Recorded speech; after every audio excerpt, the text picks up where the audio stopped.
આણંદ જિલ્લાના વ્યવસાયી સિવિલ ઇજનેર યુવાને પ્રાકૃતિક ખેતી અપનાવી કરી ₹7.50 લાખની માતબર કમાણી।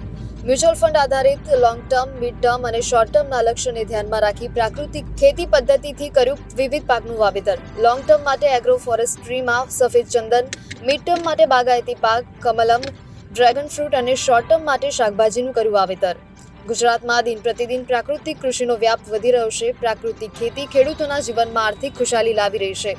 રાસાયણિક ખાતર અને જંતુનાશક દવાઓના વધુ પડતા ઉપયોગથી જમીનની ફળદ્રુપતા ઘટવા સાથે પર્યાવરણને પણ નુકસાન થઈ રહ્યું છે। દેશના ભવિષ્ય માટે પ્રાકૃતિક ખેતી સમયની માંગ છે, ત્યારે સોજિત્રા તાલુકાના ખણસોલ ગામના જીતેન્દ્રભાઈ પટેલ ખેતી કરવા માંગતા અન્ય યુવાનો માટે પ્રેરણા સ્ત્રોત બન્યા છે।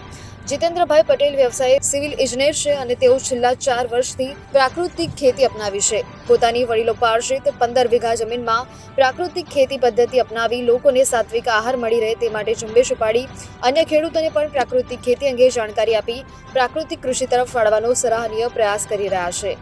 જીતેન્દ્રભાઈ મ્યુચ્યુઅલ ફંડમાં લાંબા ટૂંકા ગાળાની રોકાણની જેમ પ્રાકૃતિક ખેતી કરવાની આગવી પદ્ધતિ અપનાવી છે। તેમણે બાગાયતી પાક કમલમના 1000 પોલ ઊભા કર્યા છે। એક પોલ પર 5 કિગ્રા જેટલા કમલમનું ઉત્પાદન મેળવે છે। જીતેન્દ્રભાઈ આ સિઝનમાં એકંદરે 5 ટન જેટલા કમલમના ઉત્પાદન મેળવીને ₹7.50 લાખની માતબર કમાણી કરી છે। આગામી 3 વર્ષમાં એક પોલ પર 25 થી 30 કિગ્રા જેટલા કમલમનું ઉત્પાદન થશે અને ભવિષ્યમાં સારી એવી કમાણી થશે તેવો દ્રઢ વિશ્વાસ તેમણે વ્યક્ત કર્યો હતો। તેઓ કહે છે કે જેમ મ્યુચ્યુઅલ ફંડમાં શોર્ટ ટર્મ, મિડ ટર્મ અને લોંગ ટર્મ છે, એમ 3 પ્રકારના રોકાણનો કોન્સેપ્ટ છે, તેમ પ્રાકૃતિક ખેતીમાં પણ તેમને શોર્ટ ટર્મ માટે શાકભાજી, મિડ ટર્મ માટે બાગાયતી પાકમાં કમલમ, ડ્રેગન ફ્રૂટ, લોંગ ટર્મમાં એગ્રો ફોરેસ્ટ્રીમાં સફેદ ચંદનનું વાવેતર કર્યું છે। મારું નામ જીતેન્દ્ર કુમાર ભીખાભાઈ પટેલ, ગામ ખણસોલ, તાલુકો સોજિત્રા, જિલ્લો આણંદ। ગુજરાત રાજ્યના રાજ્યપાલ શ્રી આચાર્ય દેવવ્રત સાહેબના પ્રેરણાથી અમે અત્યારે એમની બુક્સ વાંચેલી છે। એમને સરસ બુક્સ બહાર પાડેલી છે, તો એમાંથી અમે અત્યારે નિમાસ્ત્ર, બ્રહ્માસ્ત્ર, અગ્નિઅસ્ત્ર અને જીવામૃત, ગૌકુર્વામૃત આ ગાય આધારિત અમે ખેતી કરી રહ્યા છીએ એમના માર્ગદર્શન હેઠળ। હું અભ્યાસે મેં એન્જિનિયરિંગ કરેલું છે, સિવિલ એન્જિનિયરિંગ, ડિગ્રી એન્જિનિયરિંગ કરેલું છે વલ્લભ વિદ્યાનગરથી।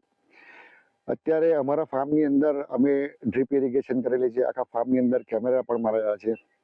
અને કમલમ જે ફ્રૂટ કરેલું છે, તો આ વર્ષે કમલમ ફ્રૂટની અંદર અમારે 5 ટનનું પ્રોડક્શન આવેલું છે 1000 પોલની અંદર, એટલે કે એક પોલ દીઠ 5 કિલોનું પ્રોડક્શન છે, જે આગળ જતા લગભગ બીજા 2 વર્ષ પછી 25 થી 30 કિલો પર પોલનું પ્રોડક્શન આવવાની એ ગણતરી છે અમારી। તો આ વર્ષે અમને 7.5 લાખ રૂપિયાનું આવક થઈ છે। હું છેલ્લા 4 વર્ષથી પ્રાકૃતિક ખેતી કરી રહ્યો છું। આચાર્ય શ્રી મહામહિમ શ્રી આચાર્ય દેવવ્રત સાહેબના પ્રેરણાથી મેં આ પ્રાકૃતિક કૃષિ અપનાવેલી છે। છેલ્લા 4 વર્ષની અંદર મેં એક મારું પોતાનું મોડલ ફાર્મ ડેવલપ કરેલું છે કે જેની અંદર મેં 4 જાતના પાકો કરેલા છે। શોર્ટ ટર્મમાં હું શાકભાજી કરું છું, મીડિયમ ટર્મની અંદર મેં એક બાગાયતી પાક લીધો છે જેની અંદર ડ્રેગન ફ્રૂટ છે એટલે કે કમલમ, અને એગ્રો ફોરેસ્ટ્રીની અંદર એક ઝાડ એ અમે ચંદન સિલેક્ટ કરેલું છે। તો છેલ્લા 4 વર્ષના હું તમને માહિતી આપું તો આ પ્રાકૃતિક ખેતી કરવાથી મારી જમીન, જે મેં પહેલાં સોઇલ ટેસ્ટિંગ કરાયેલું હતું અને જે કાર્બન કન્ટેન્ટ હતા, તો હમણાં જસ્ટ 2-3 મહિના પહેલાં ફરી મેં એનું સોઇલ ટેસ્ટિંગ કરાવ્યું છે, તો કાર્બનનું પ્રમાણ ઘણું બધું વધ્યું છે। જમીનમાં પહેલાં થોડુંક ક્ષારનું પ્રમાણ હતું, એ પણ ઘણું એવું ઘટેલું છે। તો પ્રાકૃતિક ખેતી કરવાથી કોસ્ટિંગમાં પણ મારી જે ખેતીનો ખર્ચ હતો એમાં ઘટાડો થયો છે। અને આ વર્ષે જે અમારું ડ્રેગન ફ્રૂટની અંદર જે પ્રોડક્શન થયું છે, ઉત્પાદન થયું છે, એમાં વધારો પણ થયો છે અને ફ્રૂટની ક્વોલિટીમાં પણ ખૂબ જ સુધારો છે। તો મારે ખેડૂત મિત્રોને કહેવાનું કે જો આપ પ્રાકૃતિક ખેતી કરશો તો એની અંદર ઘણો ફાયદો છે। જમીનમાં સુધારો થશે, વધતા ઉત્પાદન પણ ઘણું વધશે, અને આપણે જે કંઈ વસ્તુ પકવીને ગ્રાહકોને આપીશું એમાં પણ સારી એવી આપણે ક્વોલિટી અને પેસ્ટિસાઇડ અને કેમિકલ વગરનું આપણે એમને આહાર આપી શકીશું।